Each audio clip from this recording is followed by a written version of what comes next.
Hi everyone, my name is Sharon Bown.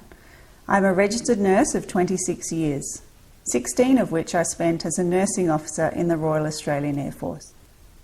I have been invited to speak with you today as a part of the Australian College of Nursing Nurse Strong initiative, an initiative to empower nurses across the country to attain the health and well-being that they deserve.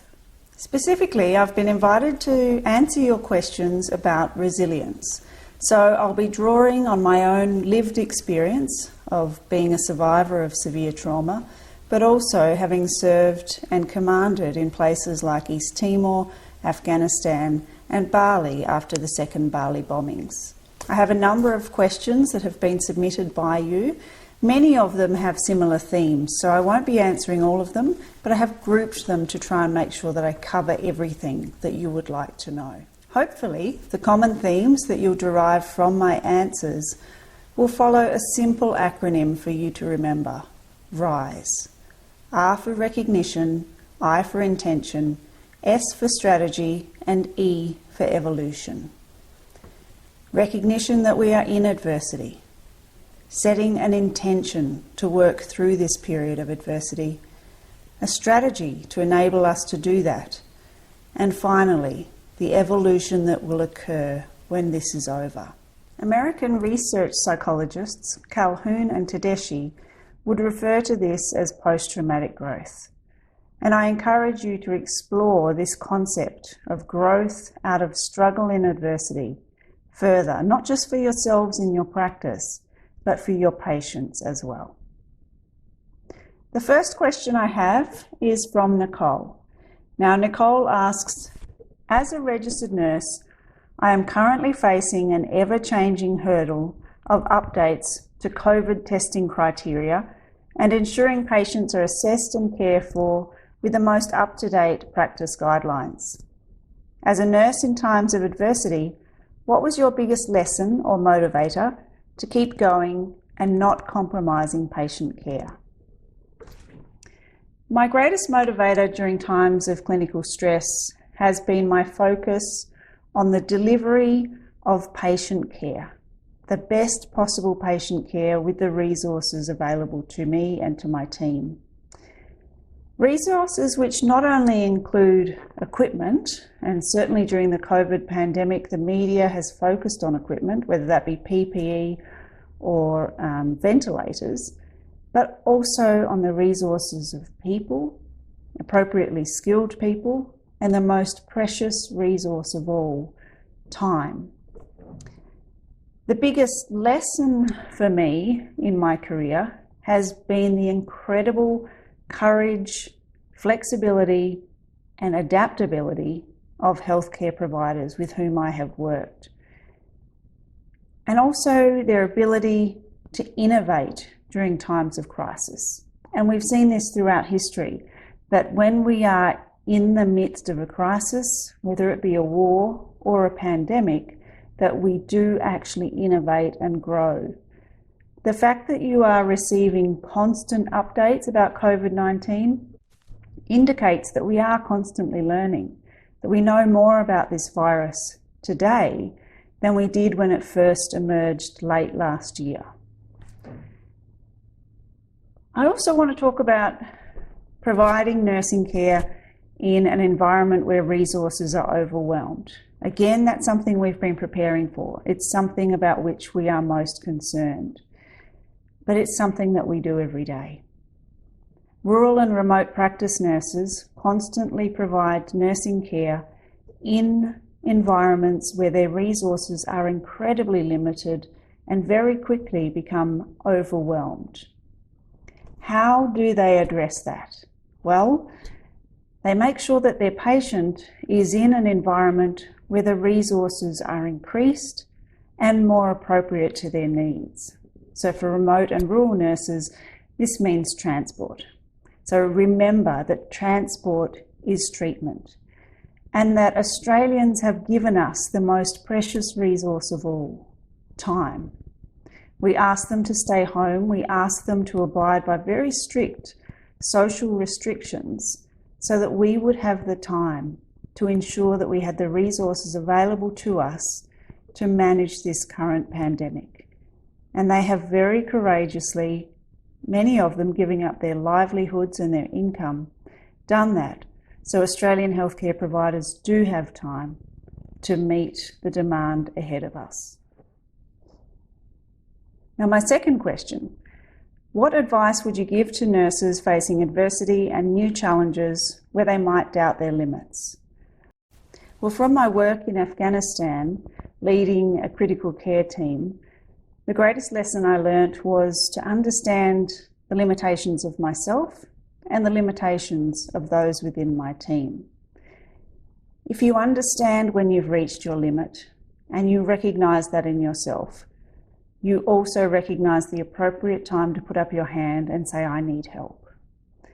It's also important that we learn to understand the limitations of our team members, so please talk to them about what your personal limitations are. Encourage them to talk to you about theirs so that you can support each other, that you recognise the indicators in each other, that you need more support, that you need a rest, and that perhaps the team itself is not functioning as well as it could. As managers and as leaders, the appropriate skill mix of a team also includes acknowledgement of these personal limitations, establishing teams that can support each other, that don't reach their limits at the same times and in the same ways. And if we ever reach a point, as we have witnessed in the UK, Italy, the US, where our ability to deliver care is severely limited by the resources available to us, I think we're going to have to appreciate that less than ideal care is better than no care at all. And I know that is incredibly difficult to do. I have done that with my teams in the midst of a war zone, and it's not something I ever wish that you will have to face. But please, be kind to yourselves, be kind to each other, and most of all, forgive yourselves with the acknowledgement that you will always do the very best that you can with what you have available. My next question. Throughout your life, you have shown incredible strength to overcome trauma and adversity.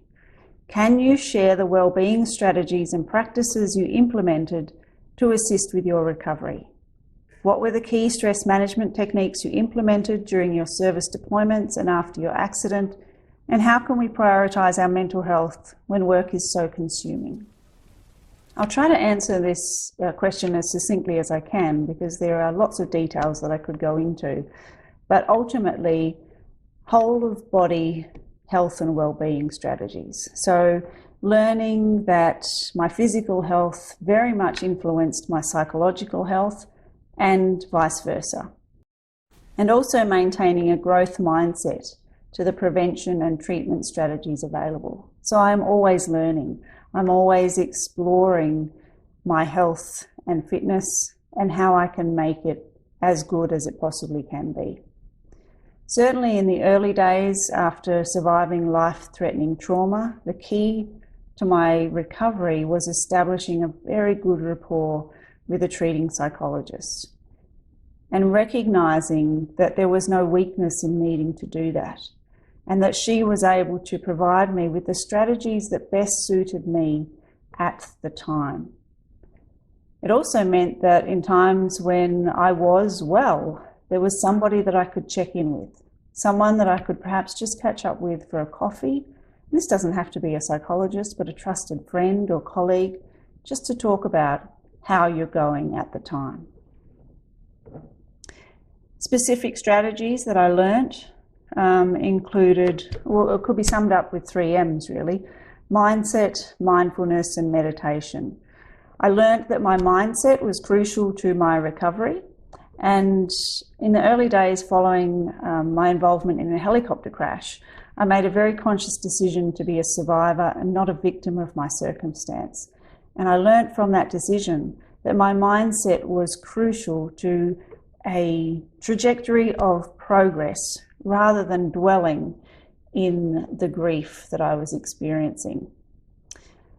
Mindfulness, we've spoken about this in my previous answer, an awareness of myself, an awareness of when I'm doing well and when I'm not, and also being mindful of how I can address that at the time in the most appropriate way. For me, meditation and exercise are incredibly important. Exercise was always very important on my deployments overseas. When things got a little bit tough and I had the time available to me, I would go for a run. It was a time where I could be by myself, a time where I could clear my mind and think about the things that I needed to. Meditation doesn't have to be trained meditation or something as serious as you might associate with a Buddhist monk, for example. Meditation for me, whilst I did do courses and learn how to meditate, I find meditation in the simplest things in my everyday life. As I said, I used to find it in running. Now I might find it in gardening, hanging the washing on the line. You might find it in those times where you stop to wash your hands between patients. You just stop and check in with yourself, see how you're going and what you need to do to continue on. How can we prioritise our mental health when work is so consuming? We have to do that consciously. We have to make a decision to prioritise our mental health. It is so easy to let it go, to think that it's not a priority, that she'll be right, but she won't be right. You need to somehow schedule it into your day. And for managers and leaders out there, is there a way that you can schedule it in to the day for your team? We do it in operating theatres when we have a time out, where we deliberately stop, pause for a specific purpose. Can we do that? Can we do that at the beginning and the end of a shift? Can we just stop and pause and check on our mental health? Another question, after having a near-death experience, do you find that you feel more vulnerable or anxious in your daily life? And how would you suggest coping with such fears? Well, I wouldn't say that I feel more vulnerable, but I am certainly more aware of the vulnerability of my life. Now, you might think that as a nurse, I should have always been aware of the vulnerability of human life, but when I faced my 2 near-death experiences, I was just 29 years old. I was still fairly naive and still had the perception that I was pretty bulletproof. So part of that grief that I mentioned before was realising that I'm not. In being more aware of the vulnerability of life, I'm not so much fearful of death as I am appreciative of life. I've gained a greater appreciation of how precious life is and where and with whom I wish to spend the time that I have available. So that's where I am today, but having confronted death in such traumatic circumstances, I was eventually diagnosed with post-traumatic stress disorder. It manifested itself as a fear of flying, a fear of pain, and a fear of fear. So my ability to transform and to achieve post-traumatic growth is due to that evidence-based treatment from a qualified psychologist. So if you're finding that you are unwell, that you need some psychological support, then please reach out and ask for that help. I sustained a psychological injury and it required evidence-based treatment, just the same as any other injury that I sustained during the course of my service. Okay, final question. You have experienced loss of professional identity after your accident when you couldn't work as a nurse after. There are many nurses out there who aren't able to work at the front line, even though they want to, for various reasons. What's your advice for them? Well, I would say accept your limitations and, if necessary, again, forgive yourself for them. We all want to be of use in the time of crisis, but ultimately we need to each give our focus to what we can do rather than what we cannot.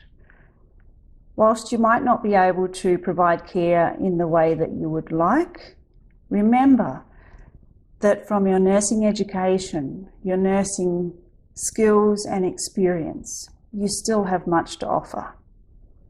Primarily for yourself, for your family, and for your loved ones, possibly for your neighbours in your community. Your understanding of this virus, the process of transmission, and prevention and protection of the community are much greater than those around you who have not had the same education or experience. Also, acknowledge that the nursing practice of today is built upon the achievements of generations of nurses in the past, including yourself. Your positive influence on the outcome of this pandemic will manifest itself in innumerable ways, many ways of which you will never be aware. The nursing student that you mentored, the people that you encouraged into the nursing profession, the policies you wrote, or the policies for which you provided feedback, all for whom you have provided instruction in proper hand washing technique and the use of PPE. Quite literally, you may have saved their lives. So whilst you may not be able to nurse on the front line as it is being described, do not underestimate the impact, the influence that you have had on the outcome of this pandemic and the care that you are still able to provide to yourself, to your family, and to your community. It will not be the actions of one person that will see us through this pandemic, but the actions of many. Remember, you are one of the many.